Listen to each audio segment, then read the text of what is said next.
one longtime intelligence official has seen more of the Pentagon files than anyone. He is the only military man to work on 3 major UFO investigations, including one based here in Las Vegas. The official is Jay Stratton, and he has never spoken in public or even granted an interview, that is, until he sat down with our very own George Knapp of our 8 News Now investigators. When a mysterious object dubbed the Tic Tac UFO befuddled U.S. Navy aviators and sensors off the coast of San Diego in 2004, the incident was dropped, not investigated. The first in-depth probe happened 5 years later under the auspices of a then-secretive program called AAWSAP, the Advanced Aerospace Weapons Systems Application Program, created by the Defense Intelligence Agency with black budget funding spearheaded by Nevada Senator Harry Reid. Tic Tac was the first UFO incident tackled by AAWSAP and its contractor, Las Vegas Aerospace pioneer Robert Bigelow. The report was released by us in 2018. Jay Stratton is the man who wrote it. Every time I've done anything related to UAP or UFO has been my job. And what I mean by that, I didn't really have a passion growing up. I didn't have all the books. I didn't watch all the TV shows.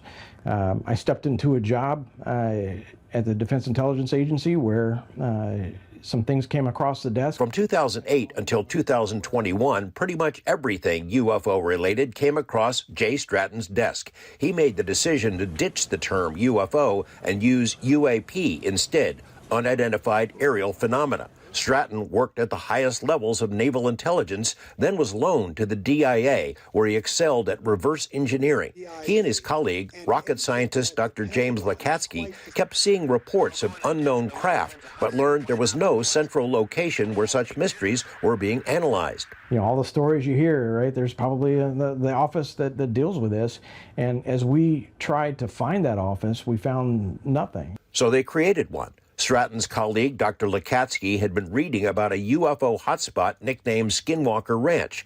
After a visit to the Utah property, Lakatsky pitched the creation of a formal investigation. Harry Reid agreed to fund it. Robert Bigelow landed the contract. Stratton consulted with the AAWSAP program and then with its successor, ATIP. When the head of ATIP, Lou Elizondo, resigned and revealed its existence to the New York Times in 2017, Stratton was asked by his boss if he jump back in and cobble together a new program. He did, and that effort was eventually formalized by Congress with a new name, the UAP Task Force. One of Stratton's projects was the creation of a comprehensive but classified briefing that included UAP videos and photos collected by the military. Most of those images are still unreleased, but a few objects encountered off the East Coast and even stranger objects buzzing Navy ships on the West Coast were leaked, then publicized. Stratton scoffs at the debunkers who tried to explain them away as flares or drones or birds. Whoa, splashed. So there's a lot of cleanup to do when you have a lot of these people saying it's birds or whatever they're saying.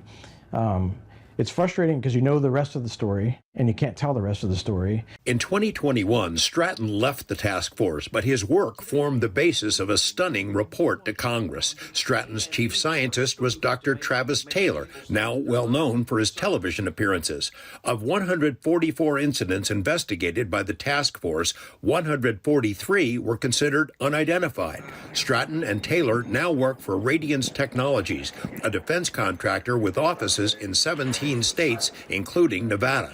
When Stratton and Taylor showed up in the audience of an Alabama UAP conference last summer, UFO circles were abuzz with questions about what their employer might be up to. Filmmaker Jeremy Corbell brought his cameras to record our interviews. Stratton admitted there are still more questions than answers. You probably remember the infamous quote from Congress that, let's hope it's aliens. George Knapp, 8 News Now. Now, this was the first interview Jay Stratton ever gave to a journalist, but he plans to have a higher profile in the months to come about his work then and now.